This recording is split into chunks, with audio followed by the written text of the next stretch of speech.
Acts chapter number 3, verses 1 through 7. Verses 1 through 7. Now Peter and John were going up to the temple at the time of prayer at 3 o'clock in the afternoon. And a man lame from birth was being carried up, who was placed at the temple gate called the Beautiful Gate every day, so he could beg for money from those going into the temple court. When he saw Peter and John about to go into the temple court, he asked them for money. Peter looked directly at him and to John and said, "Look at us." So the lame man paid attention to them, expecting to receive something from them. But Peter said, "I have no silver or gold, but what I do have I give you. In the name of Jesus Christ the Nazarene, stand up and walk." Then Peter took hold of him by the right hand and raised him up, and at once the man's feet and ankles were made strong. Father Yesu lakho khuluma ngalo Jesu Kristu. Amen. The power of expectation. Amandla okulangazelela. The power of expectation. Expectation, a strong belief that something will happen or to be the case. Umuzwa uthi into ethile izokwenzeka and futhi kuyoba njalo. Now, if we check my definition, expectation, kunalama baye bathi ama-synonyms, which is amagama afanayo.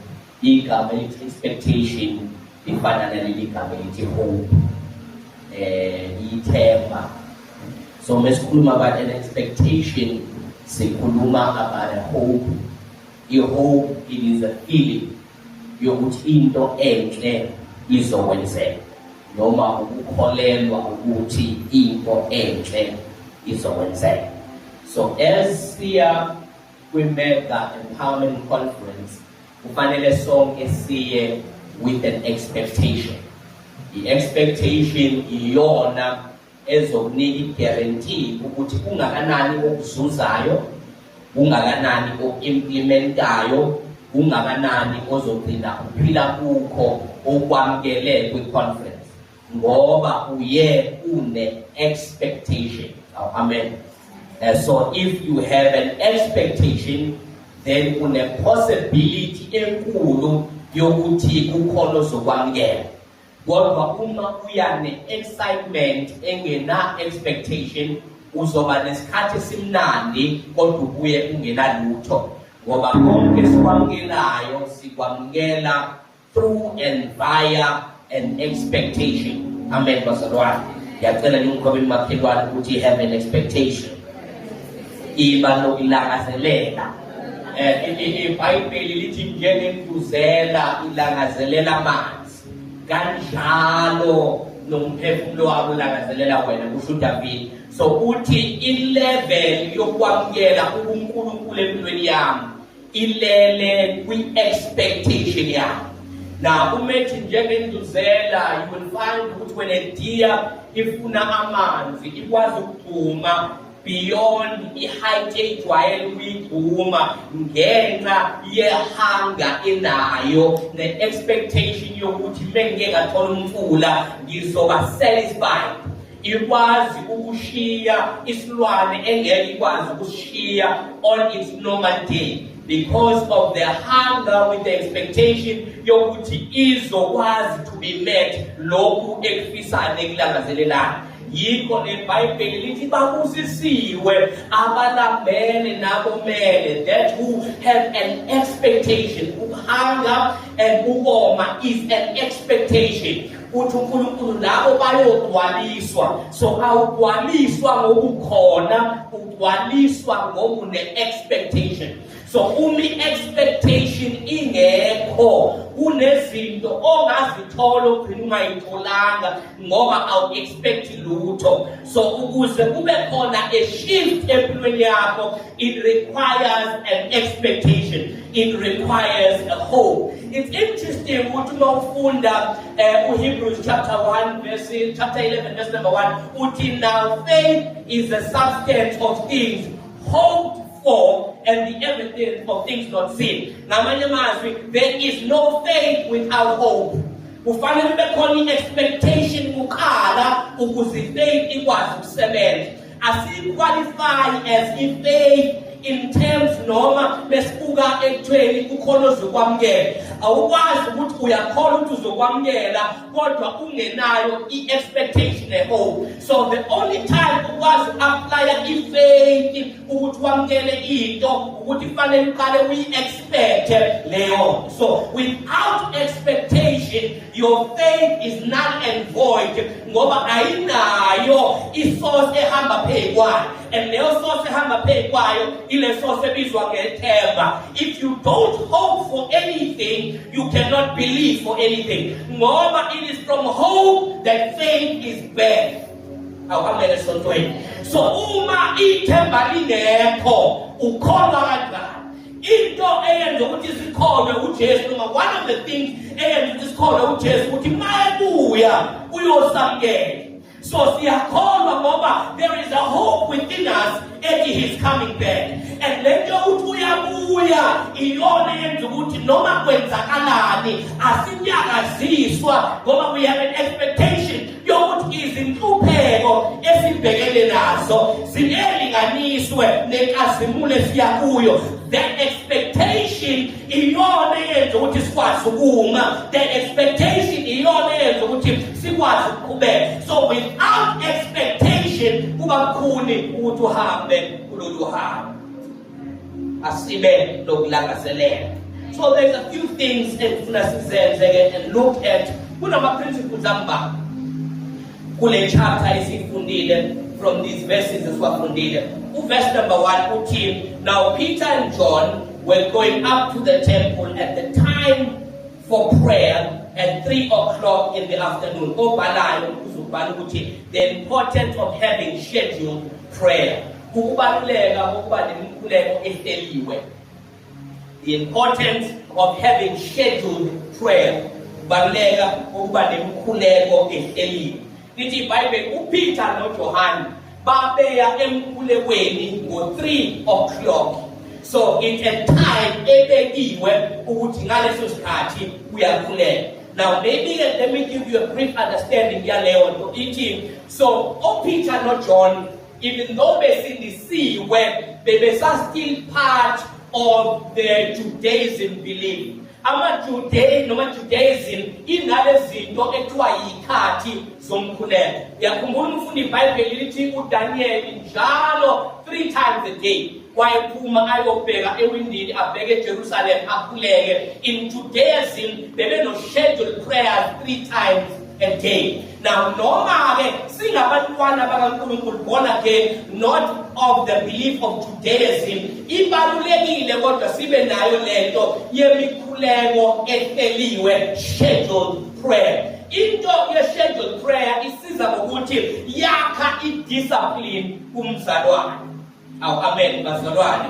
Ngoba we are in a generation and in a time la khona in the body of Christ in discipline ayikho. Lento yokuthi sikwazi ukuzihlela sihleleke ekutheni mengenza into ngiyayenza whether I feel it or not, whether it's working or not. So i-scheduled prayer ithi ngizoya emkhulekweni right, ngizoya emkhulekweni ngijabula, ngizoya emkhulekweni ngingekho right, ngizoya emkhulekweni ngiphendulile. I have set a time yokuthi mina njalo ngalesi sikhathi ngihlangana noNkulunkulu. So angihlangani naye ngoba I feel that I want to do it, but it has now become a discipline. Sekuthi ngizihlelile ukuthi mina njalo ngesikhathi esithile I am meeting up with the Lord. So therefore besithi and a scheduled prayer sithi duba umzimba wakho, tuba ingqondo yakho, tuba ama-emotions akho, ukuthi kungabi iwona ilawulayo ukuthi uthandaza nini,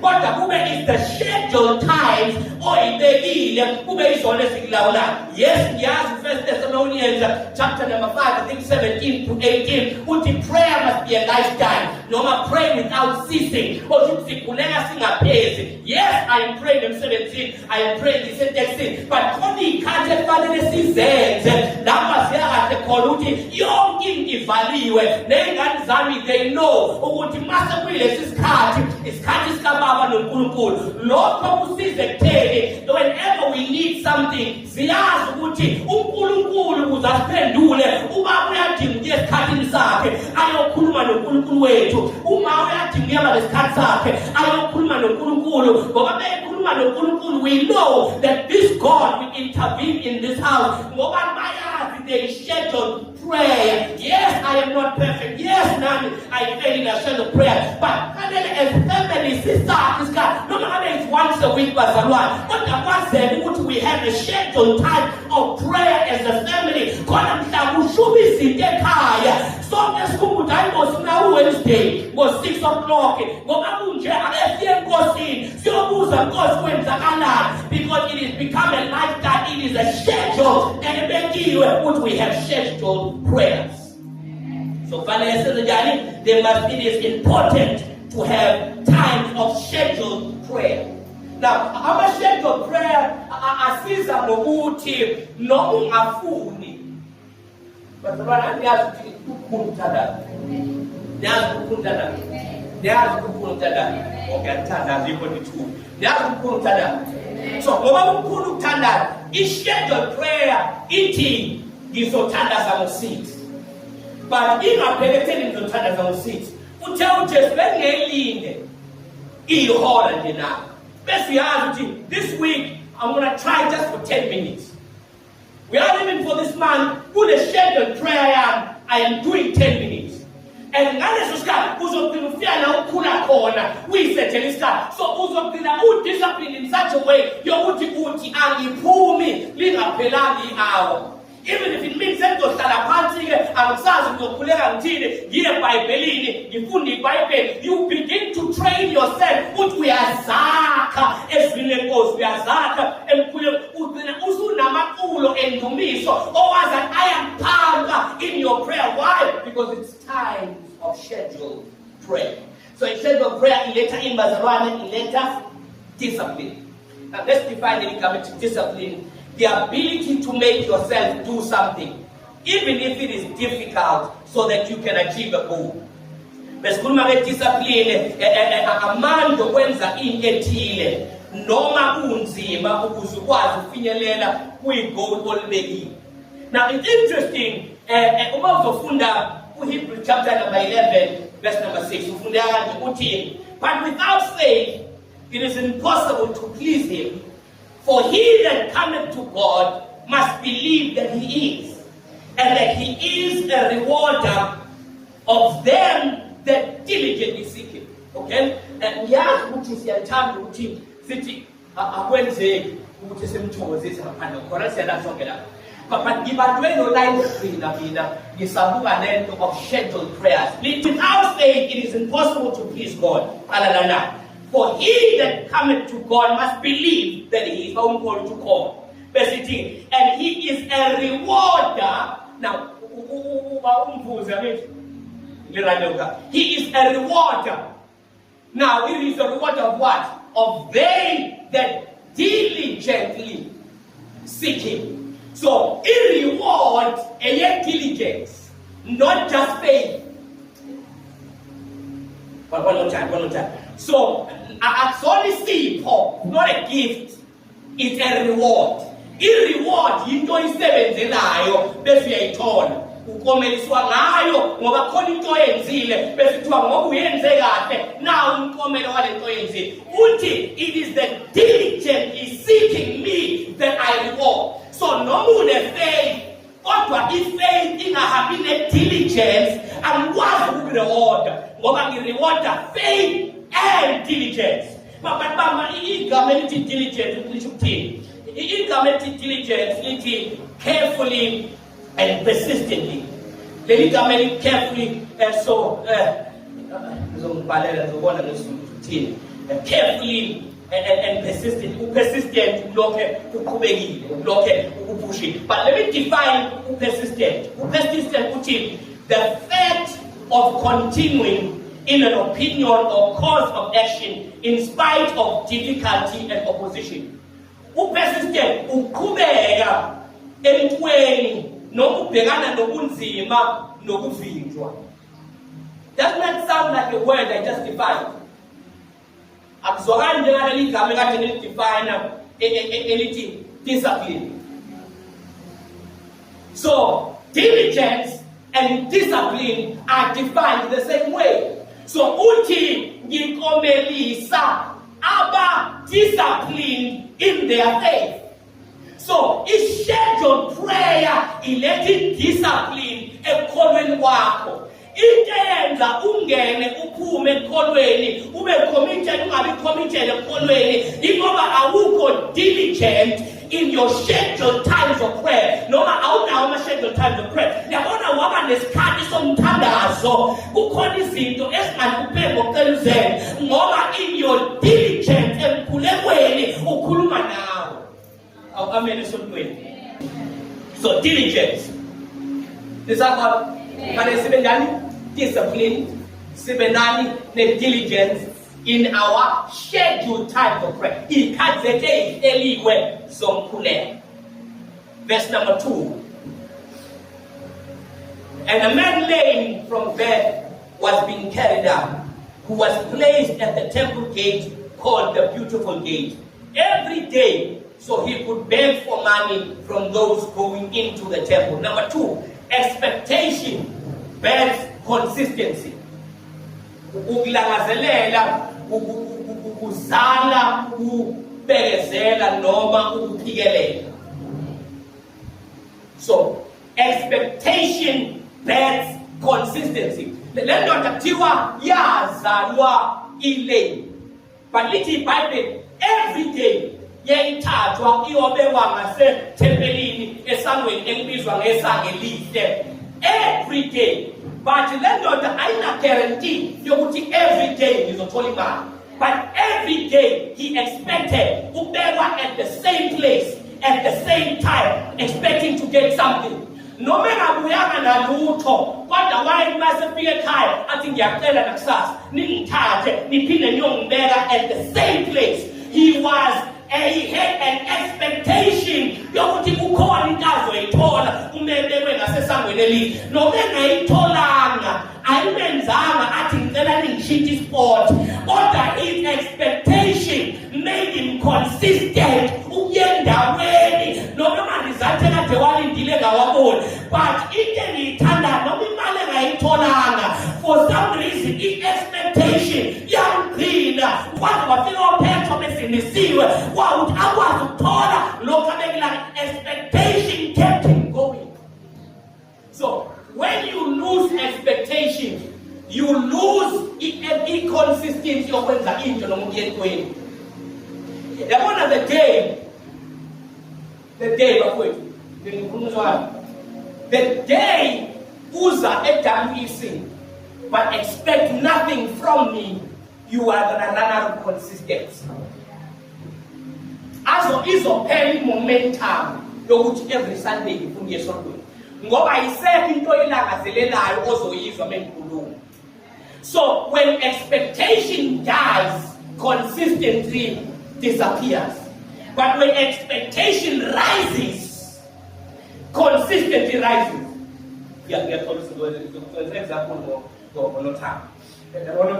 Usanda kujoyina usamnandi yabo usa-enjoya ukuhamba yabo nendlela i-distance uyathi noma iyinde but kube nento emnandi. Why? She has an expectation yokuthi ngibonile ngifika kwakhona izinto engiyifunda, what more can I learn? But uma engasafike endaweni yokuba stagnant athi sengijwayele uzoqala izikhayindi indlela engiyihambayo.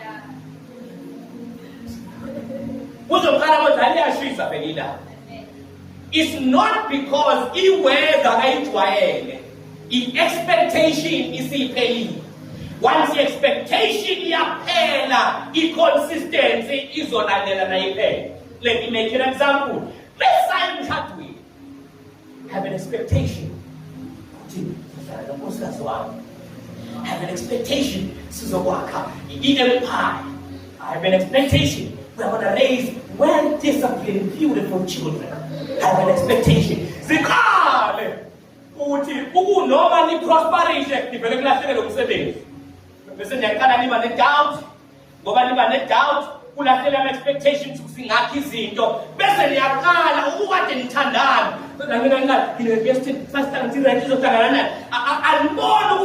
Because you no longer have an expectation of you two building together. Sending the expectation for inconsistency or time when you are here. No, Mr. Dozentek and I tire, but could have got something at I so rooms of a head because the expectation has died. So when we lose expectation, see that every consistency. Now, only consistency might be no expectation might be consistent. We are very good. But I still have something that I expect. I know that the Lord has placed me because corner something corner something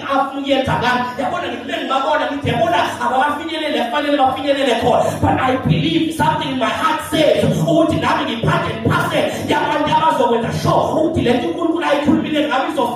my expectation, not just to receive, but to be a blessing, makes me consistent. No, I'm preaching good. How come I feel expectation, man, consistent. Yabona mawufinyelela la khona usudonsa inyawo sibuza ukuthi yini longasayina kahle yini lesifile ku-expectation yakho yini lebikuphusha ukuthi uye ungasaphushe ukuthi uye manje. Because if you can deal with the level of expectation that's dying in your life, uzokwazi ukukhona izinto. So expectation builds or builds consistency. Into yami iBhayibheli alisho ukuthi le ndoda every day he came back with money, but lithi every day wayebeka, and every day wayebeka ngasesangeni elihle. For some reason bakumathonti ngathi une expectation yokuthi one day ngizongena esangweni elihle. Ningangibeki kwenye indawo, ngibeke ngasesangweni elithi njalo bengiphakamisa amehlo ngithi Lord, I want to be there. So nathi yena an expectation yokuthi ngicabanga ukuthi ngifuna ukuzofuna imali kanti hayi ngifuna imali ngine expectation yongena kulabo engihlale ngibafuna imali nami ngifuna ngilanga ngingene kanye nabo. So place me at that same spot because expectation births consistency. Verse number 3. When he saw Peter and John about to go into the temple court, he asked them for money. Number 3, focus sets you up. Focus sets you up. Lithi uma uPetro noJohane befika, lithi he saw Peter and John and he asked them for money. Now, angithi ngishilo mkala ngathi kwi-Judaism u-3 o'clock isikhathi sokuyothandaza. Akusona isikhathi sikaPetro noJohane kuyothandaza. Oh God. U-3 o'clock shothi uyafana no-10 o'clock wethu on a Sunday. Yokuthi siyahlangana kukhona uandile kukhona uSolomzi kukhona uNomathonti siyahlanganyela kodwa lithi we-rush hour ka-3 o'clock we-rush hour ka-3 o'clock we-rush hour ka-3 o'clock umebu abantu. But he began to focus on 2 people out of bonke abantu kunento kuye ethi bayangena. So I need to focus on who can make a difference in my life. So into eating yababuka bonke bengene. But my focus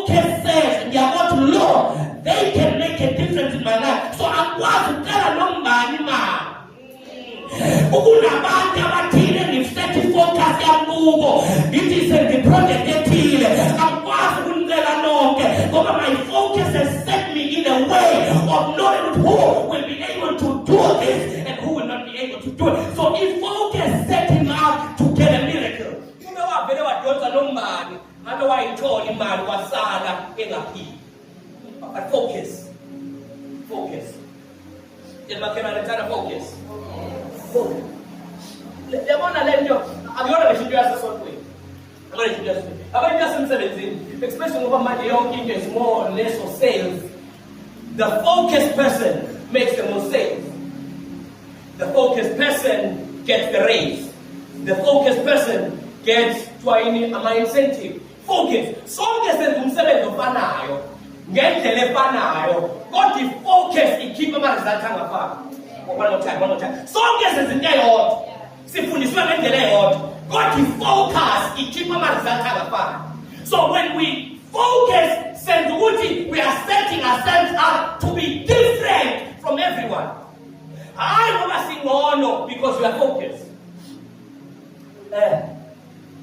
Bamathonsi. Yeah. Ngokubangele wena. So back in the day, I like to develop myself, you know. So I watched on YouTube, Noel Jones, he has preaching 101. One statement that sometimes what you think is anointing is focus. So focus will set you up even if you are in the right place. Oh, amen. It's on way. Amen. It's on way. Amen. It's on way.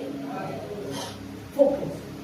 So let know that because you are focused, you catch abantu abazoba usizo empilweni yakhe.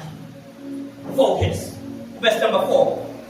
Peter looked directly at him, as did John, and said, "Look at us." Verse 5. So the lame man paid attention to them, expecting to receive something from them. So now, number 4, verse number 3. Focus sets you up. Number 4, attention, the focus changer. Attention, the focus changer. When we focus, uyakwazi ukufocus kwinto kodwa i-attention ungayifaki. Okay? Uyonke uzokutshela, I hope uyonke uzokutshela. Uyonke uzokutshela ukuthi uma uthatha ikhamera uzoshutha umfundisi. Usetha i-focus yakho. Okay? Uma usetha i-focus wenzela ukuthi ukwazi ukumbona kahle. Kodwa masumbona kahle kufanele ufake i-attention ekutheni sengiyambona clearly. But la ngimi khona ku-expose izinto zomuntu ozothi uma esibona leso sithombe angabe safocus kumfundisi afocus kwi-mic stand etshekile. So angingayikhiphi i-mic stand angikhiphi umfundisi. So it is the attention in the focus eyazithi yini engiyisusayo khona umuntu oyosibona lesi sithombe angadistract bekufanele abone umfundisi agcina abone into ey'ngekho. Okay, the white bag. Let me tell you, let's focus on attention. And a while back, post a video on Facebook and the message was powerful. So, but as much as I was focusing on the message, God didn't think I had told the camera.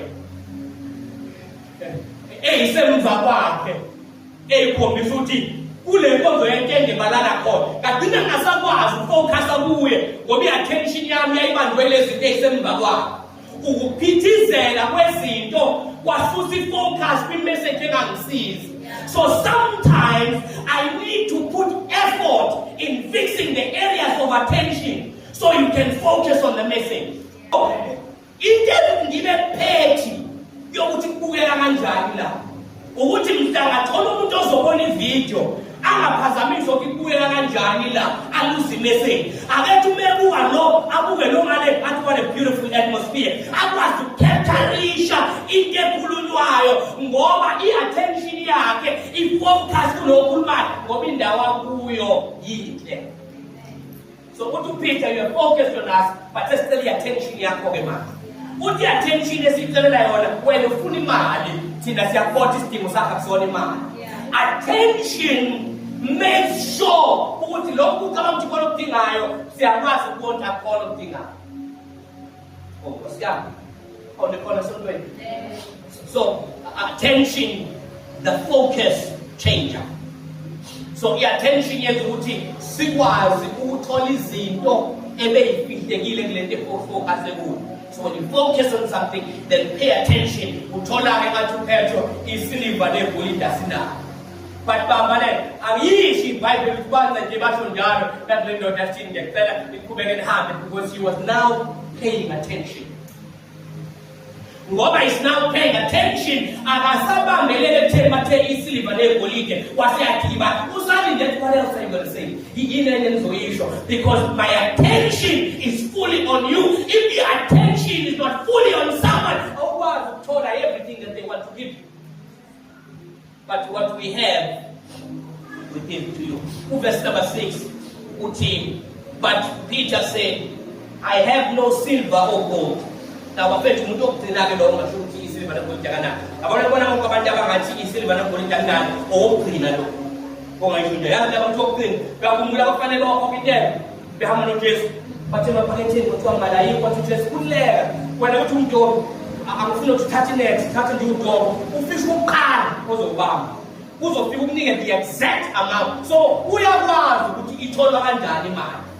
So bekasho ukuthi lalela ngizakuthandaza vele wena usazohlala la uze kushaye o5 ngizobuya mina sengizokunika imali. But uthi if focus yakho is on the wrong thing, but if you give me your attention, I can focus you to the right thing. Uthi ke silver and gold I do not have, but what I do have I give you.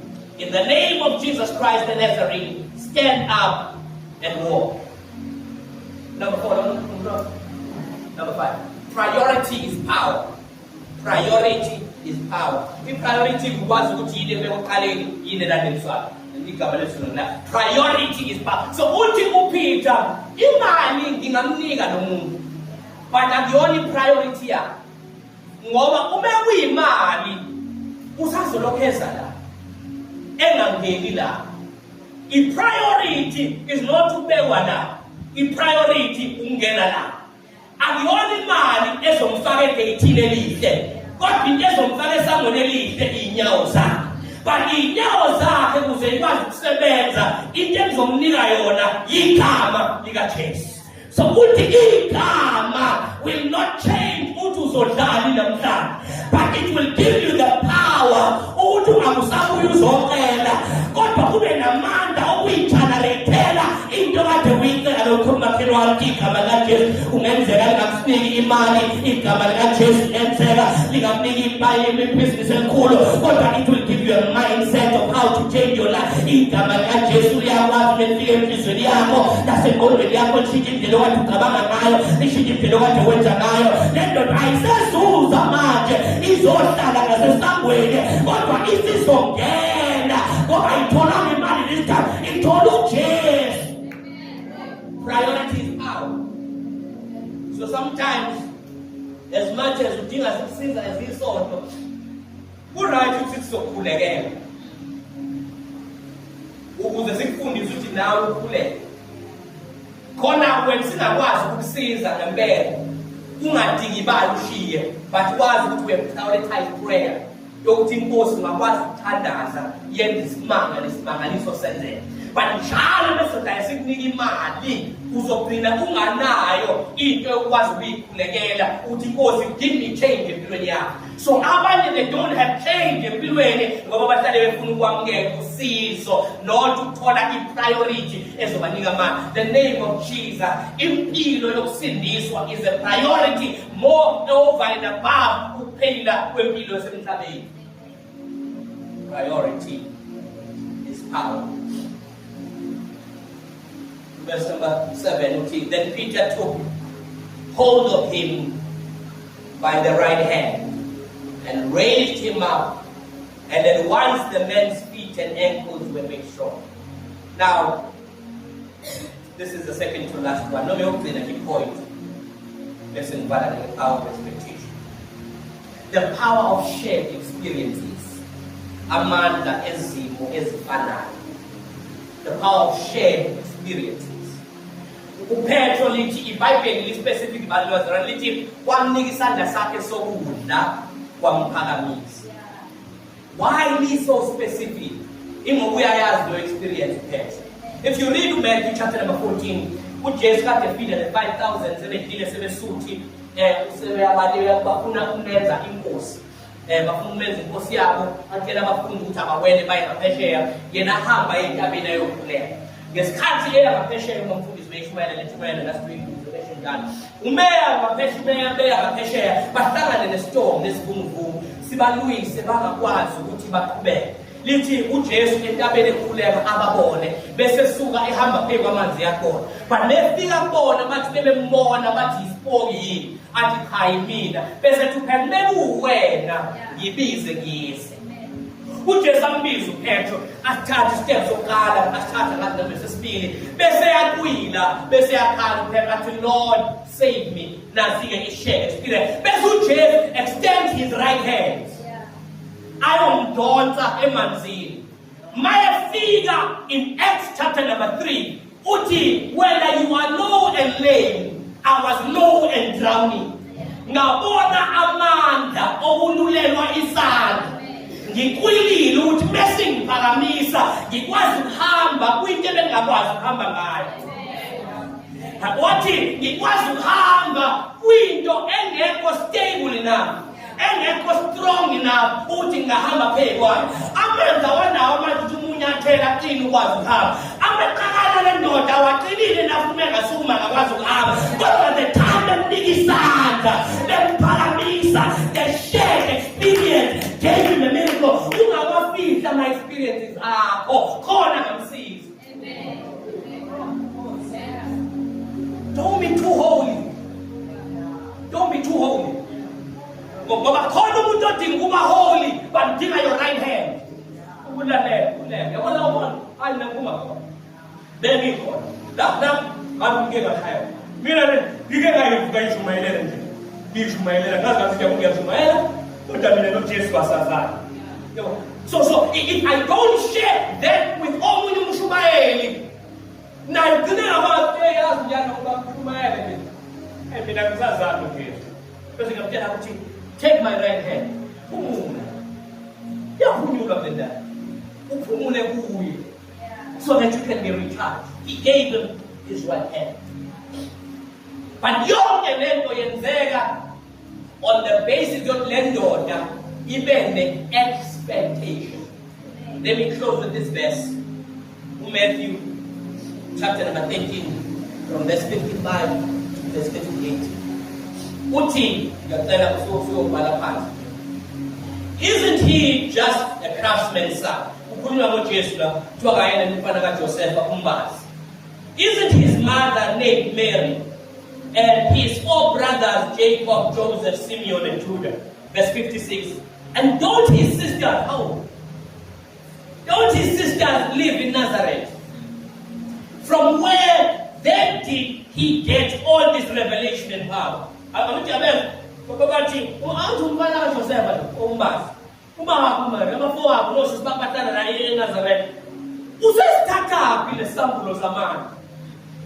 the people became offended and began to turn against him. Jesus said, there is only one place a prophet isn't honored, his own hometown. Verse 58. The saddest verse by belief. And their unbelief kept him from doing many mighty miracles in Nazareth. Aba-expectanga lutho ngaphandle ukuthi abe umbazi. Aba-expectanga lutho ngaphandle ukuthi abe umfana kaTamari. Aba-expectanga lutho ngaphandle abe umfowabo Joseph. Aba-expectanga lutho ukuthi abe umfowabo Sisibake. Bamthatha just as an ordinary boy and they lost expectation and he could do no much miracles. Bahlala nomuntu obethi noma ngeke ngaya khona kuthiwa he healed all the sick bagule Nazareth. Kuthiwa wavula amehlo imbubuthe zavaleka eNazareth. Wasumisa ishosha zagcwala ishosha eNazareth. Why? Because in Nazareth there was no expectation that he could make a change. Oh God. Ungahamba nomuntu uNkulunkulu ambusisele ukuthi abusise wena kodwa ungayitholi ibusile ngoba you expect nothing. This man says, I've been sitting by the gate for so long. But then go Peter, not John. There's an expectation I have.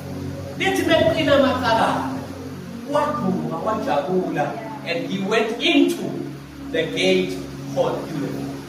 His expectation took him to his beautiful place. That's what expectation.